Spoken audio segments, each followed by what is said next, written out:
Hi, I am so excited to be here today, guys. You're probably here because you heard something about me being a trafficking survivor, and that is in fact true.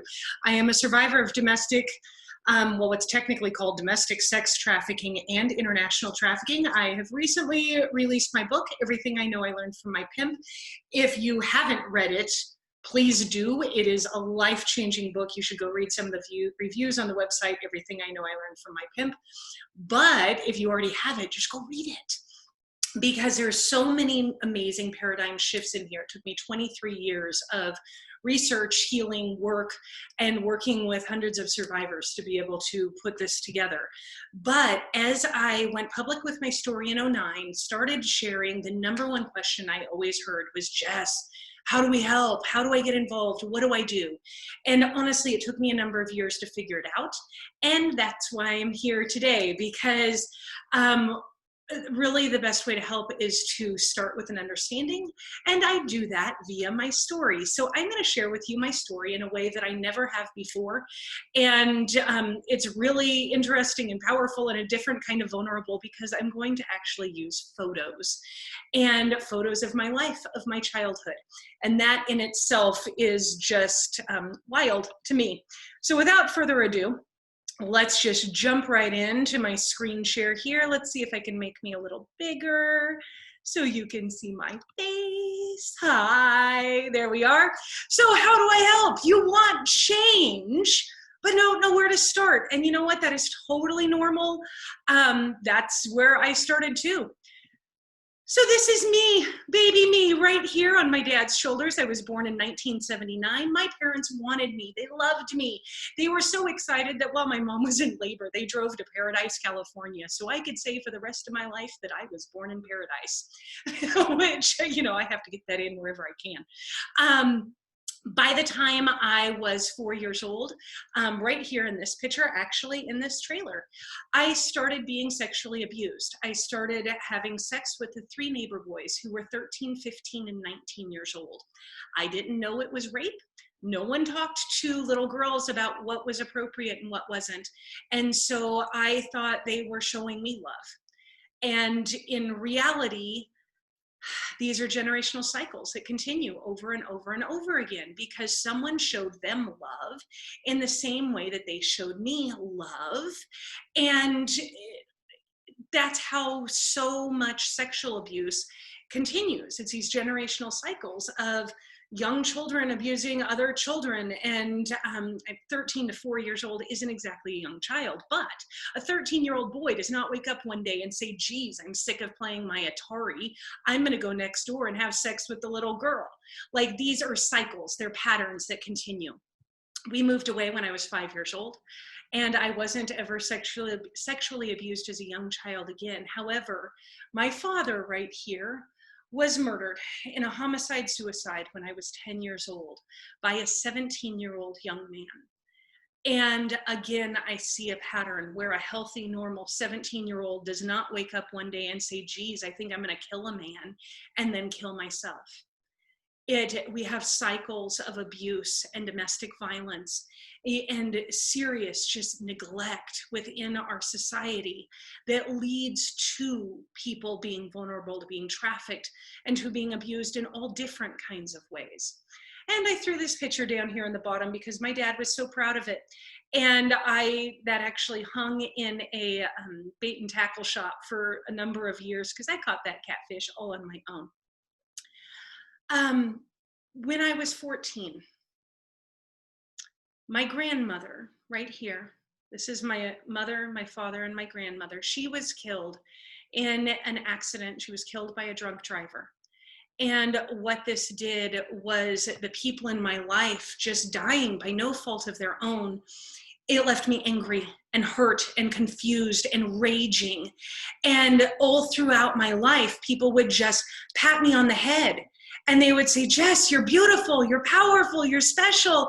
I don't know how to help you. Like, I was a mess. I was a hot mess, of course, because I had all these different things that were huge problems that I was dealing with when I was still a child. So I was 14 to 15 years old here. I was a cheerleader. I dropped out of high school when I was 15 years old while on honor roll with a 3.83 GPA. And it was because I simply couldn't get the support and the help that I needed. My mom tried, she was doing everything she could, but think about this, like the internet had only been around for 5 years at this point. There weren't exactly resources as to how to help someone, and my trauma was really severe already. So I started running away a lot. And I ended up, my mom sent me to a program called Job Corps, which at the time was an alternative for nonviolent offenders, an alternative to jail for nonviolent offenders. And I got my GED, was put in trade school, and I started running away from there too, because I hated it. I hated being locked down. I hated being in a facility. And I ran away so many times that they ended up graduating me. Same thing. You're beautiful. You're smart. Go over there because we don't know what to do with you. And so I ended up getting heavily involved in gangs. And there were so many rapes and so many deaths and so much drama that I knew I was going to die. I was the only white person for a number of square blocks. It was a very dangerous area in Portland, Oregon, for a 16-year-old girl. And I had to run away. And I ran away and I ended up, my mom helped me. I got an apartment in downtown Portland, started riding the train, and I was working at this restaurant. And this man kept coming in and he said, Jess, you're beautiful, you're special, you're valuable, you can be somebody. And he heard me in a way that I had never been heard before. And it was so profound in how I felt like he really saw me. And then he met my needs. I was just turning 17, but my mom wouldn't emancipate me. All I wanted was my freedom. And, you know, I'm living on my own. I'm paying my own bills. I just wanted that freedom. And he helped me change my name. And in one day, I went from 17 years old to 22 years old. And suddenly I was totally free. And I was very grateful. And he asked me, he said, Jess, like, if you're already having sex, why wouldn't you want to get paid?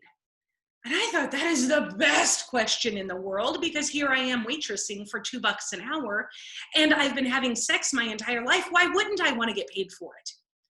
And so he put me on the street the first time, and it literally just took minutes for that first buyer to pick me up.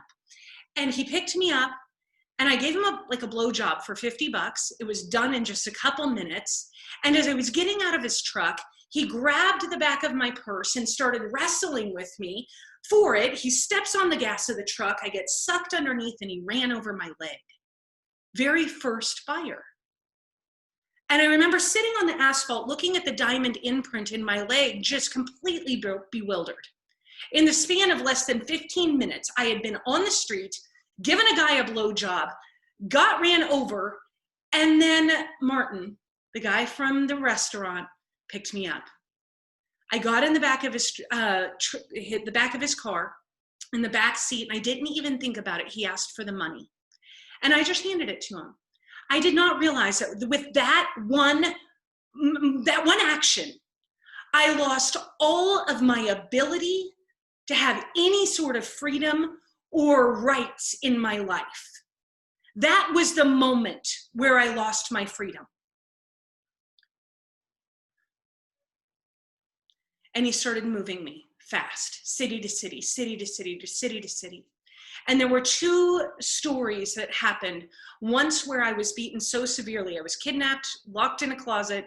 I don't know what happened for 3 days, but Martin, my pimp, couldn't find me. And I broke my trust of him, that he truly couldn't protect me. And I started looking for a pathway out. A number of months later, he had sent me into Vancouver, Canada. So I actually crossed international lines, and I ended up getting jumped by other women working on the street so severely that I ended up hospitalized.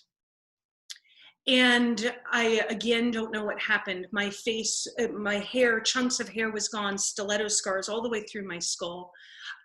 They shattered both my cheekbones, my nose, everything. and I was going back through customs, and I remember thinking, if there's ever a time that anyone can save me, it would be coming from Canada to the US, and they could help me. That customs agent looked at me with such disgust. And I knew that he knew. It didn't matter that I was trafficked. It didn't matter that I was a minor. All that mattered was I was a whore. And I was standing in front of him, and he told me to go. And I learned that day that if I was ever going to get out of this alive, I would have to do it myself. I want to show you what trafficking looks like. Many times it doesn't look like people being chained up. It's not dirty little girls locked in cages. I was a product. I made $1,000 a day. This is one of the 2 pictures that he had me take pictures and send them home to my mom so that she would quit trying to find me. She had private investigators and all kinds of things trying to find me. So I sent this photo home. She saved everything, documented everything. I actually have all of it. It's quite powerful and profound. But this is what trafficking looked like for me. It looks like expensive clothes. It looks like me making money. If I told any of my buyers the truth, I wouldn't have been able to earn the $1,000 quota that I had every day. And there was one time while I was in Hawaii that I did not make my quota. And that was the day that my pimp killed a young Black girl that I had brought in. She was maybe 14 years old. Her quota was 600. Mine was 1,000. He killed her because she was worthless. It's part of why I fight. It's part of why I speak. Because this is more like what trafficking looks like. The number of people who actually purchase little children who are chained up in cages is very small. I ended up getting away from him. And this was less than 2 weeks after I escaped.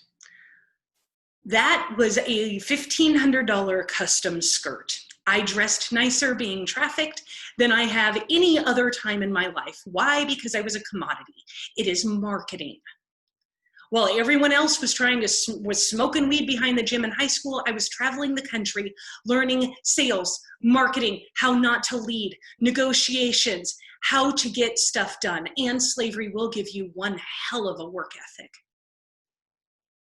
I was 18 years old here, and I want to point out that absolutely nothing happened while I was being trafficked on my 18th birthday.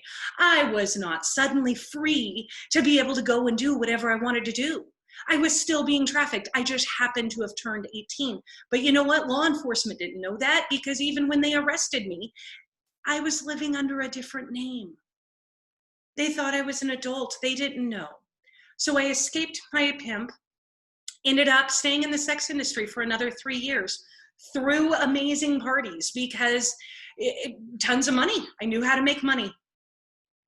And these were honestly some of the most empowering times of my life, because I was free to own myself for the first time out ever. And I was empowered by the amount of money that I could make.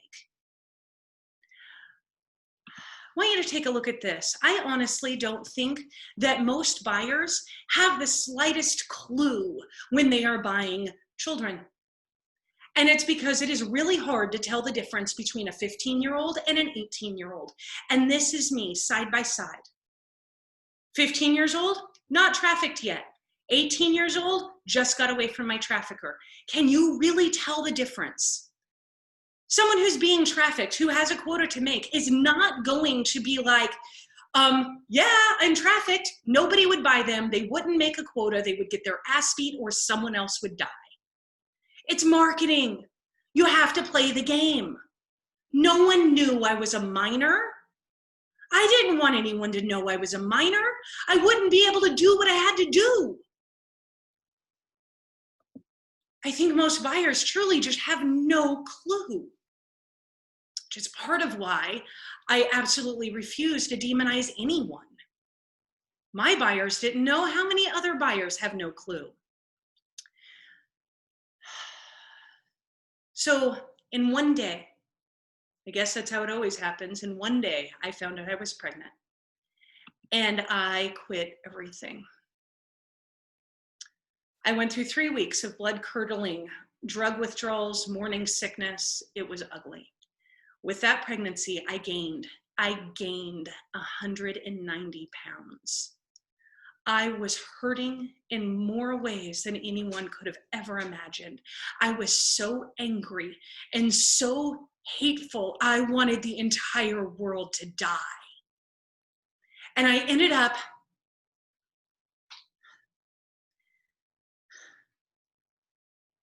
all I wanted was for my daughter to have a life that I didn't have. I ended up selling insurance, and honestly, being in a sales environment was one of the best places I could have ever been. I was cold calling seniors, about 400 of them a day. And I realized something, and it was that by the time you're in your 70s, you're either really happy or really angry. And there's not a lot of middle ground. And I realized that who I was right then was only going to be magnified by 1,000 by the time I turned 70. And I was on a fast track to being a serial killer. Like, no sarcasm. I hated humanity. I climbed under my desk and I snot bubble cried in a way that I have never cried before. And I made a decision that day that I was going to be happy. I wanted to look myself in the mirror and say, Jess, I love you. I'm proud of you. I wanted to say the things to myself that Martin, my pimp, said to me. And I wanted to believe it. I wanted to love me, and I wanted to be able to sleep at night without the night terrors. That day I created a North Star and I started walking towards happiness, and there was nothing that was going to stop in my way. Within a couple years, I had made huge progress, and I ended up meeting another man. And he told me the same things. He said I was beautiful, I was powerful, I was special, that I could be somebody. And after 7 months, we got married. 16 years later, he's still my favorite person in the world. Meet Reed, my husband. Oh, we got married in Boise, Idaho. Yes, we did. I was a fiery single mother. And I was a fiery 18-year-old, 19-year-old street activist who was trying to change the world. Our hearts aligned in so many ways, and we got married, and really we were just best friends. And we've had so much fun. By 2008, I had to throw our fat suits in there. Yeah. We love to play. We love to have fun. We started busting out babies left and right. And we just had a wonderful time learning how to live. I had not yet heard of trafficking. We were living life and raising a family and breaking generational cycles and not allowing the things that happened to both of us to happen to our kids. And then learning how to lighten up and have a good time, because life's short and it's fun. Oh my goodness. I ended up couponing. This was back in 2008. And oh my goodness, this was one of my biggest hauls. This was like $968 worth of stuff. This is toilet paper. 71 bucks? No, it was like $64. It took me 4.5 hours to check out at Albertsons and look at those receipts. But then we also created Coupon for a Cause, where we would work together. This is the Seroptimist of Gresham, Oregon. And we worked together to get massive amounts of school supplies for kids. Let me get in here. It was like 2,500, savings of 91%. all donated items, coupon for a cause. It was so much fun. And I don't think there was one kid that went without school supplies. right, we had so many school supplies, and the entire community was helped by it. It was such a blast. I ended up getting involved in this volunteer organization very heavily. I was a seroptimist, loved it, and it was actually at one of those meetings where I heard about trafficking for the first time, and that is also written about in the book. But this was also my migration. The couponing was my migration into online business. And I ended up creating a course, and this was where I really got the next step of my business entrepreneurship. It's been a long journey, about 23, 24 years of owning businesses and doing different things. And this was my first curriculum. And it was so much fun.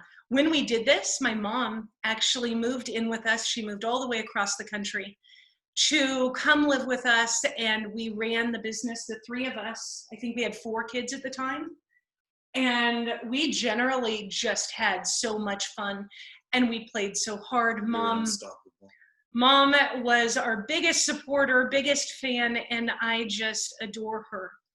I ended up hearing about trafficking for the first time it was actually October 29th, 2009 at a seroptimist district meeting in a hotel that I was trafficked in, and I went public.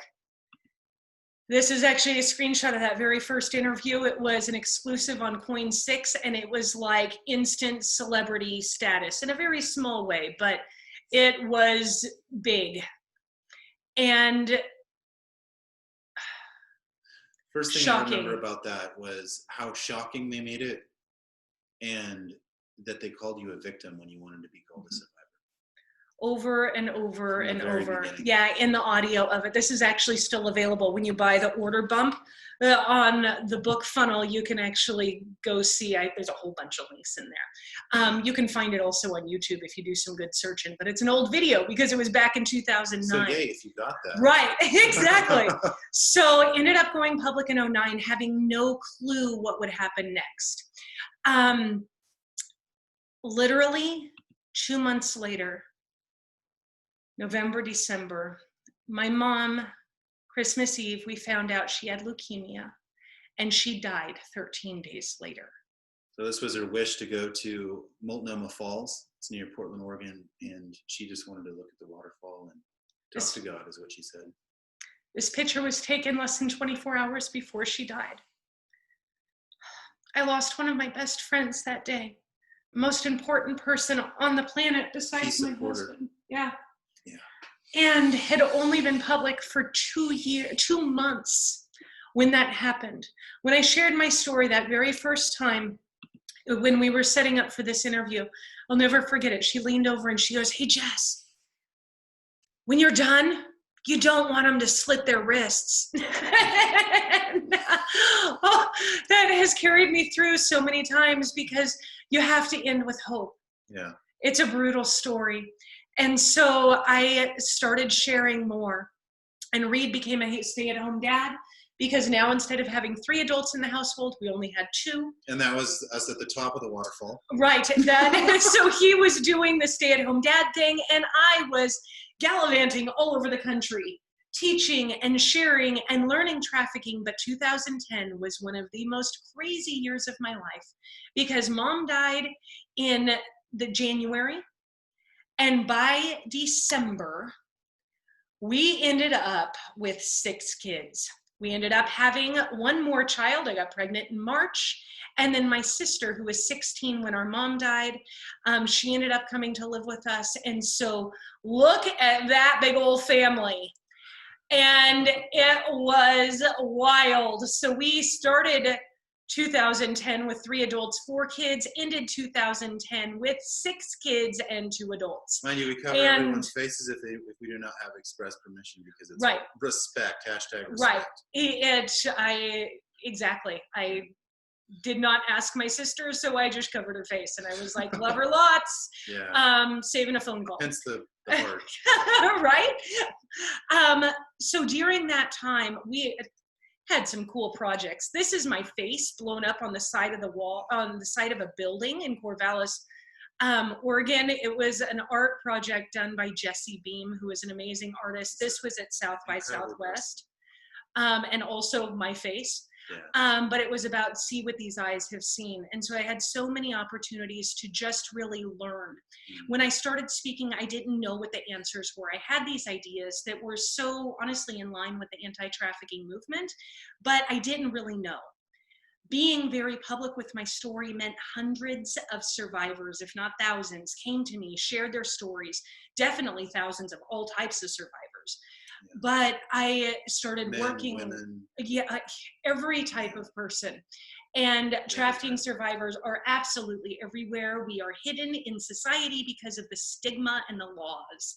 And we are here. We just hide. We come in every shape and form. We identify in all different ways. We work at all different places, and we identify sexually different. There's all different types. All types of survivors. I believe as soon as specifically trafficking survivors. Yeah. Because of the nature and the stigma around selling sex, it actually, this is something I also talk about in my book. Rahab from the Bible, in the lineage of Jesus. 1,500 years later in the New Testament, she's still regarded as Rahab the harlot. Yeah. It is hard to shake that scarlet letter. Once you have it, you have it. So along the journey, I learned a lot, and I listened a lot, and I started really trying to understand what the systemic problems were. In that process, we learned how to parent because there were so many things that were wrong. The picture here at the bottom with the 4 kids, this was one of the last times our kids ever had timeouts.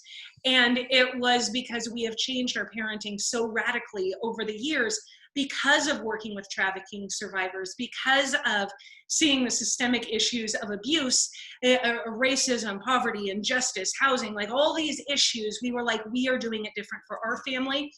This picture I love. It's hysterical. This is our oldest. She was so mad because they had been playing in the water all day. And instead of going in and taking showers, I just gave them a whole bunch of bars of soap. I think she was a stand-in. Right. She's a stand-in for the possible. I just love that photo. And then this one here in particular, where they have their hands on their heads.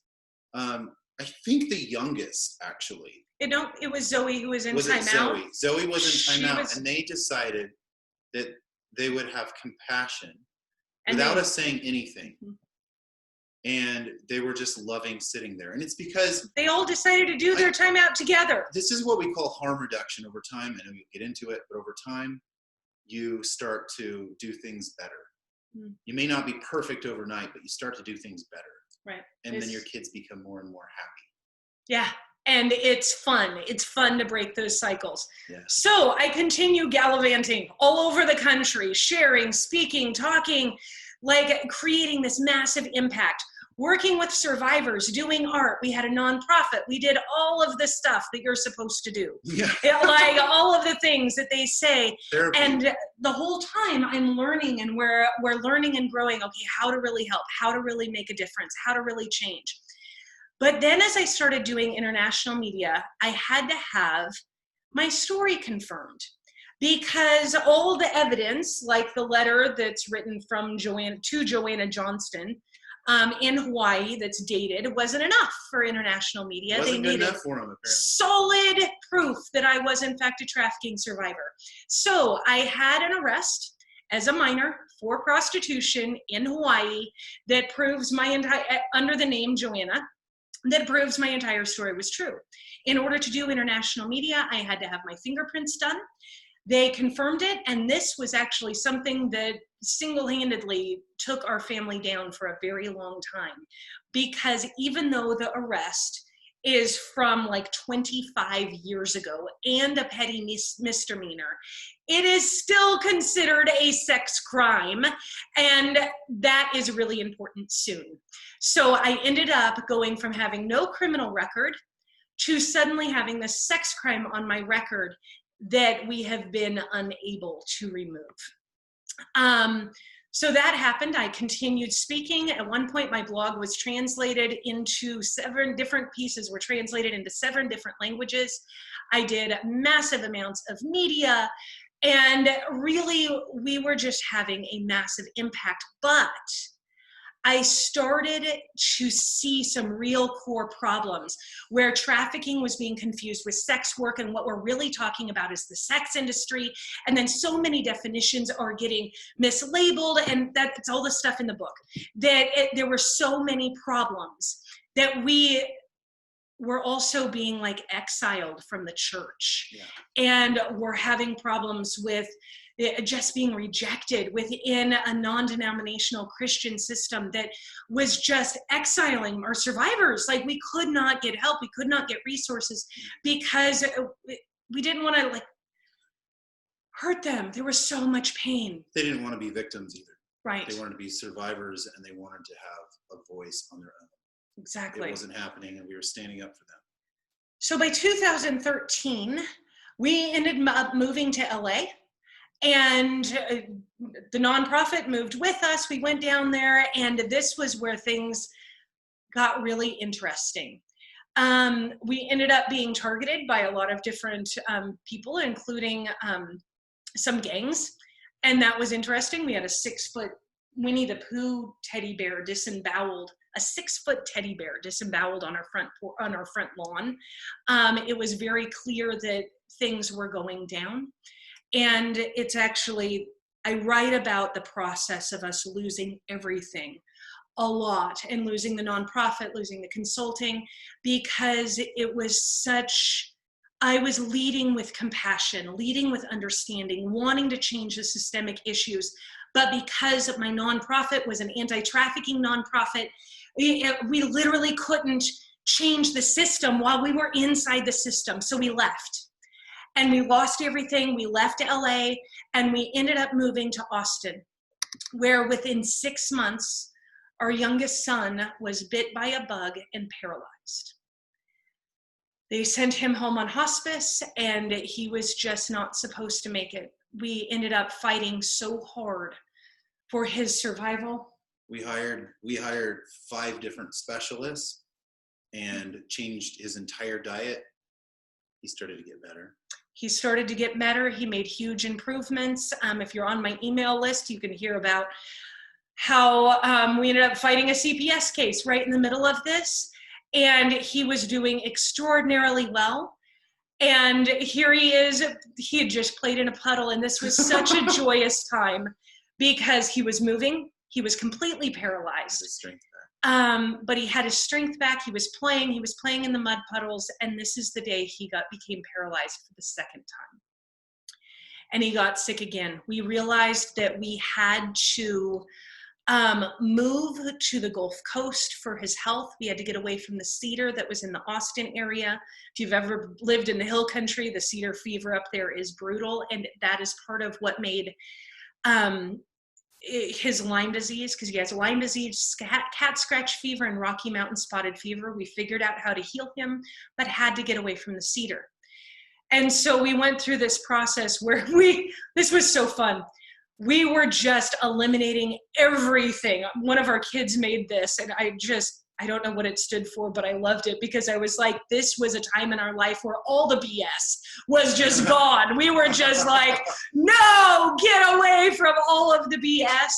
And Yeah. I ended up burning a massive art exhibit that I had created where I had shared my story for many years. I carried these doors. There were like 14 of them. I carried them around for years. It was an exhibit, and it was sharing my story through art. That was very sentimental, wasn't it? Yeah. Burning your fire.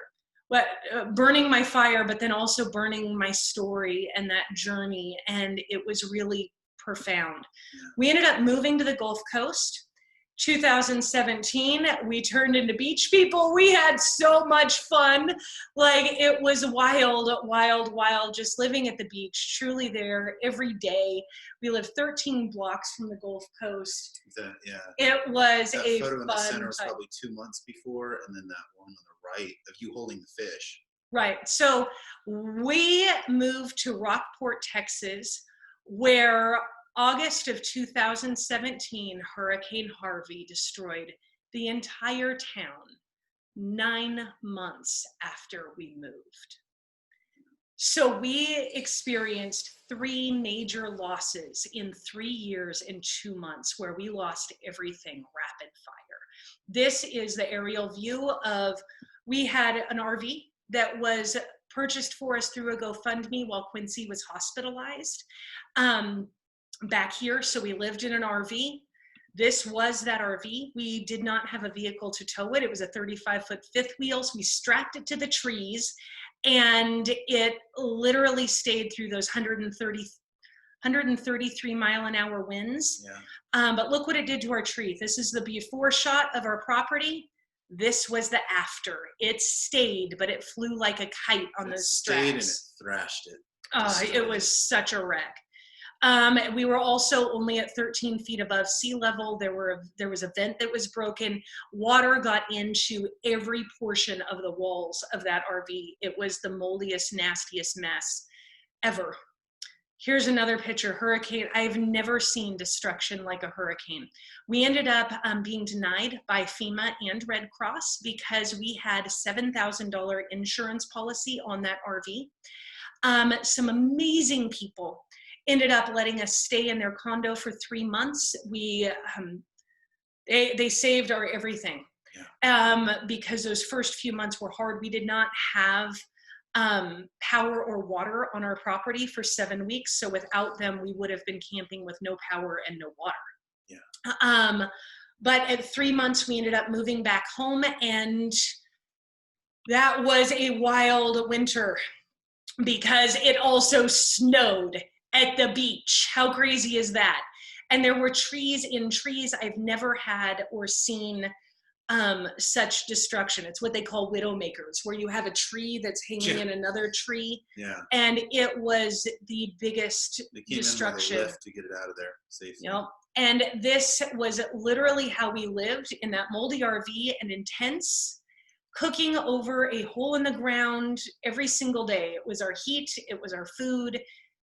That was hands down one of the hardest times of my life, trying to figure out how to raise a family while living in tents, while trying to survive, trying to overcome. Yeah. And we ended up starting a business, which was wild. We just did exactly what we knew how to do, was make something out of nothing. We started building all these planters. Look, this is a trampoline that was tore up. We put it over the top of us for shade because it is hot in the Texas sun with the Gulf Coast humidity. And we just started making and selling planters because we had to do something to make an income. There wasn't anything left. We literally lost 80% of the town. And then every time it would rain, this was not during the hurricane, this happened multiple times a month, it would rain and flood like this. You can see the water going all the way into our neighbor's house. This was standing, there was actually a huge tent right here that you can't see. It flooded our cars. It flooded our cars, it flooded everything, and this was a regular occurrence. But the upside was 13 blocks away, we could go swim with the dolphins every night. And so there were some perks. This was during the rebuilding process, obviously. A lot of the houses got rebuilt faster for the higher income people. But we were just making the best of what we did. We ended up, through Jess's booty, we were pirates, we live streamed 162 shows on Facebook and had such a blast, really just bringing fun and joy to our community. This was inside of a tent that we live streamed from and just had a blast. You can actually still see it. Jess's booty got shadow banned by Facebook, so now the page is named The Reed and Jess Show. But we were making these Harvey boxes out of reclaimed wood and really just having a fun time until my brain broke. Because Christmas Eve 2018, we were hungry, we were tired, we had no presents for our kids. The business wasn't making money. Selling planters and Furniture. furniture to people who don't have houses is not a good model, but we did not know what else to do and had no money to be able to get out or do anything. And there's not a lot of employment options in a town that is like mostly gone. And we also just were hurting so bad. We had so much pain. It was during this time that Physical and emotional. I was very aware that I knew how to heal myself, but I was so alone that there was actually 3 separate times I ended up calling the suicide hotline and saying, I spent many years in the mental health field. I'm not suicidal yet, but I don't have anyone to talk to, and I feel very hopeless, and I'm edging that way. Can you please just talk to me for an hour? Can you please just help me? And all 3 times, they did. And they listened. And that Christmas Eve, I said, I am done. I'm going to bed, and I am only getting out of bed if it brings me joy or makes me money. And for 2 months, I literally laid in bed and started filling my head. I listened to audiobook after audiobook of all the things I had studied years ago, you know, all the mindset, all of the business, sales, healing, psychology, all the stuff that I had learned on how to help survivors. I started pouring into myself. And Reed was a little stubborn, but he got it. Yeah. You said, when you said if it doesn't bring me joy or make me money, I was like, I got to figure this out. So I tried harder, and that was painful, and it didn't work. And I tried harder, and yet it still didn't work. And so for, I think, 3 months straight, I made no sales. Yeah. 0 sales in 3 months, besides maybe a few small planters that were on hand. And I still really don't like beans and rice, just so you know. Yeah. I have had too many just off of beans and rice. Right. But, and so at that moment, I was like, I got to get my shit together. Mm-hmm.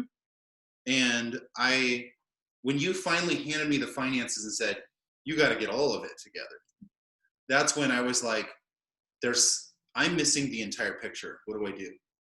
And so I started going to the community and I started asking them, what do you want? Mm-hmm.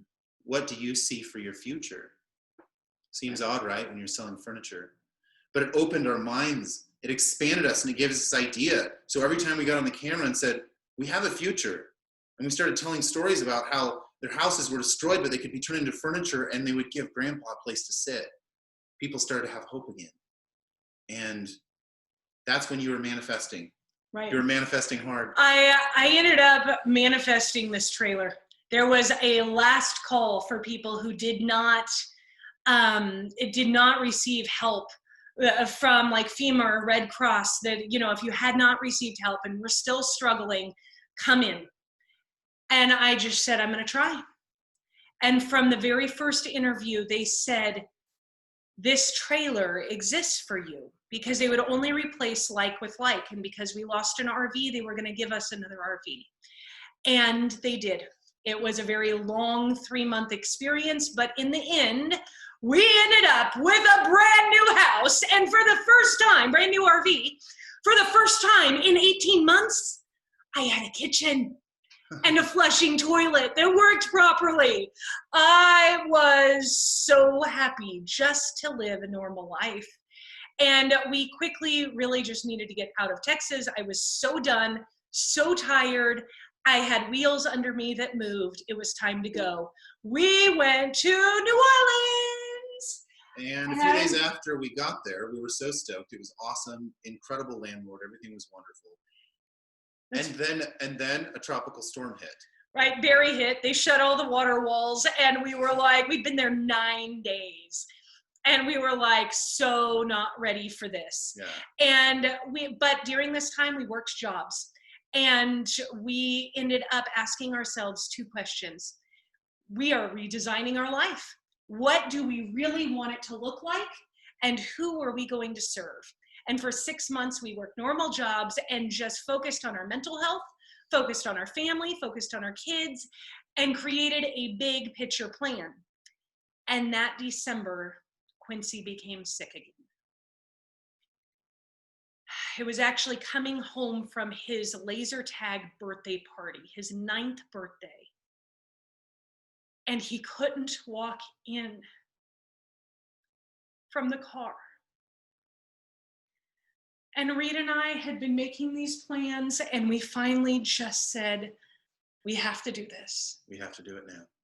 And so we ended up selling the RV, moving to Vegas, and starting the business that you are viewing right now. 2 months sooner than we Yeah. planned. Yeah. Yeah. So we moved into Airbnbs because we lived in an RV. We don't have any furniture. Like, what do you do when you have a family of 6? Because our oldest is now adulting. She's 19 years old. And actually, we'll be moving home soon, which I'm quite happy about because recovering from a hurricane hasn't been easy for her either. We moved into Airbnbs and we started this business, ended up deciding to publish my book and really focus on the solutions. And this is us just being us. When you have shared the worst parts of your life, there is absolutely nothing holding you back. And yet, as we stay here in this ranch in Vegas, the RV park is right next door. And so it's a constant reality that where we've been isn't that far away, but where we're going is amazing. Yeah. So the moral of this story is truly that trafficking is absolutely all around us. Yeah. The survivors are everywhere.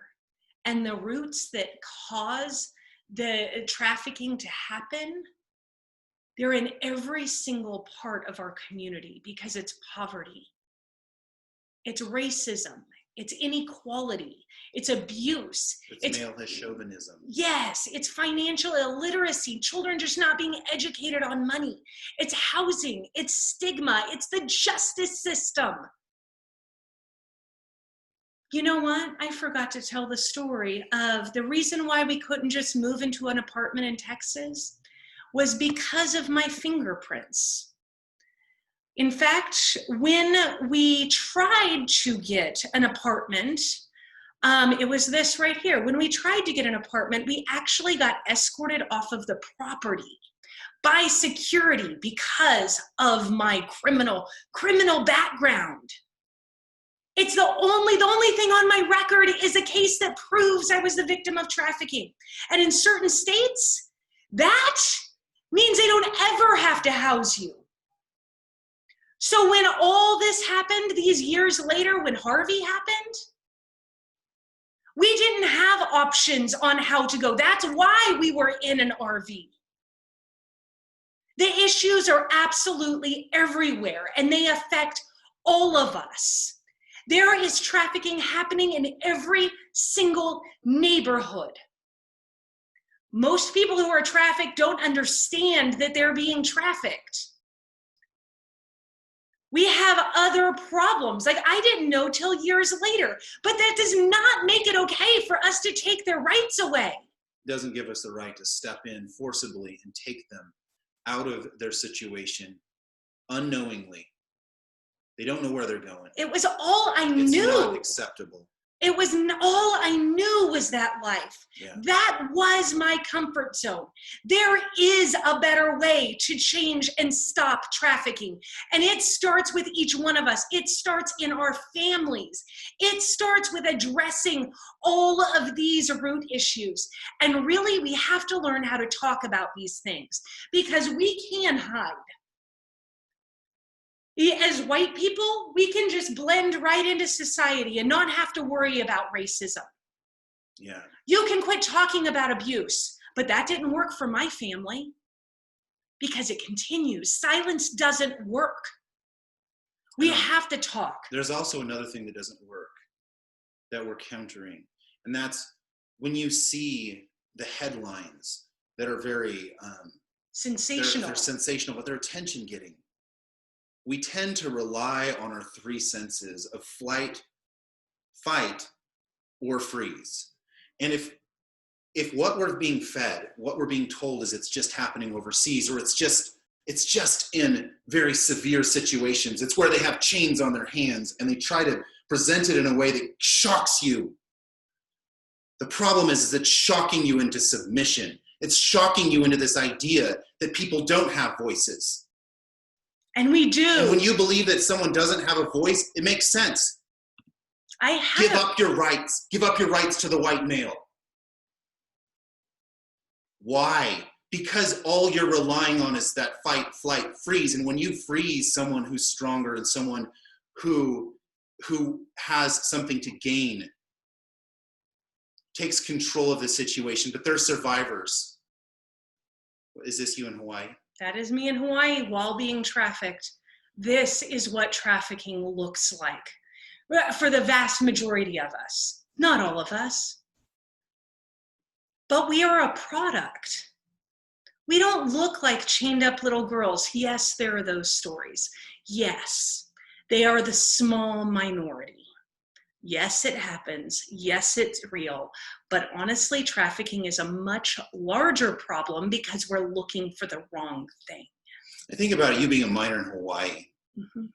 and looking like that. Yeah. And I think about how there's a movement of rescue, and there's a lot of children, a lot of young children that are being talked about being rescued. And I look at you and I go, if you were kidnapped at that age, if you were taken Mm-hmm. against your will, how would you have responded to that? Like, if I were kidnapped, like I ran back to my trafficker. That's exactly what happened. I went back to him because he was my safety.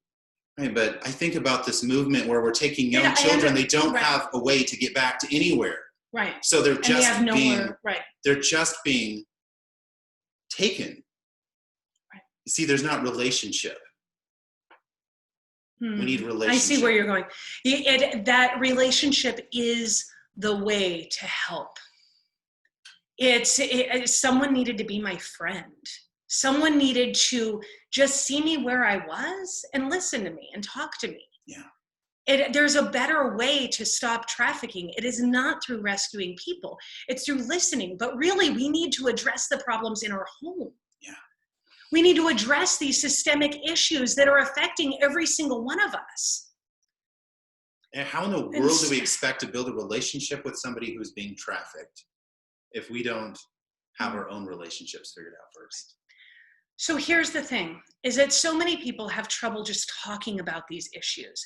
And after 11 years of standing on stages and talking about racism, abuse, poverty, financial illiteracy, and financial problems all the way around, and then looking at the budgets of nonprofits all over the country, and then the stigma of the sex industry, we realized that we had solved a problem in our family way back here that was actually the solution to really making a difference in stopping trafficking.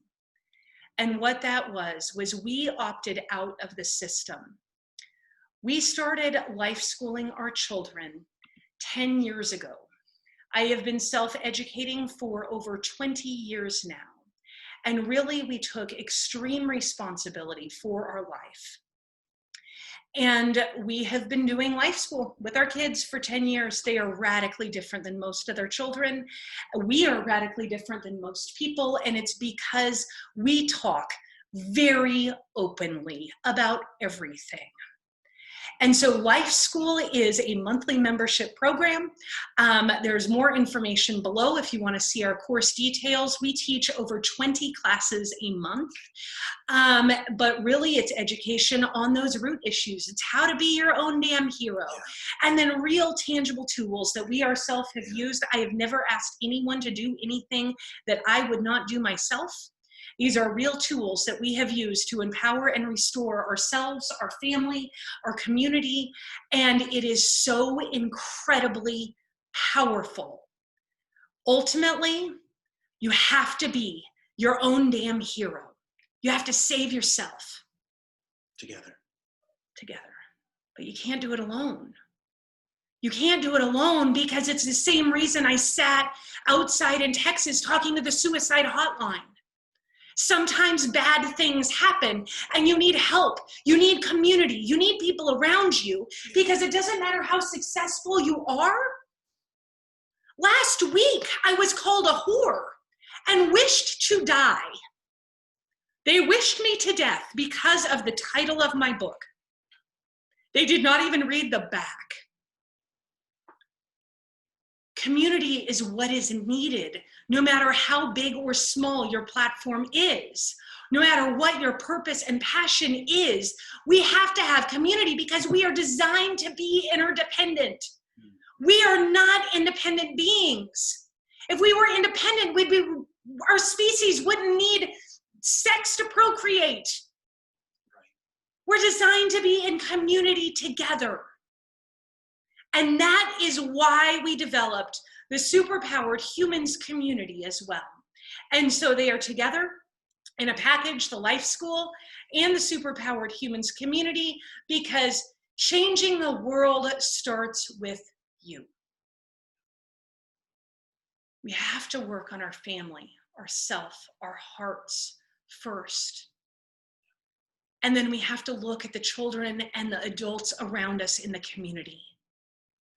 We have to change the systems and cycles that are happening next door.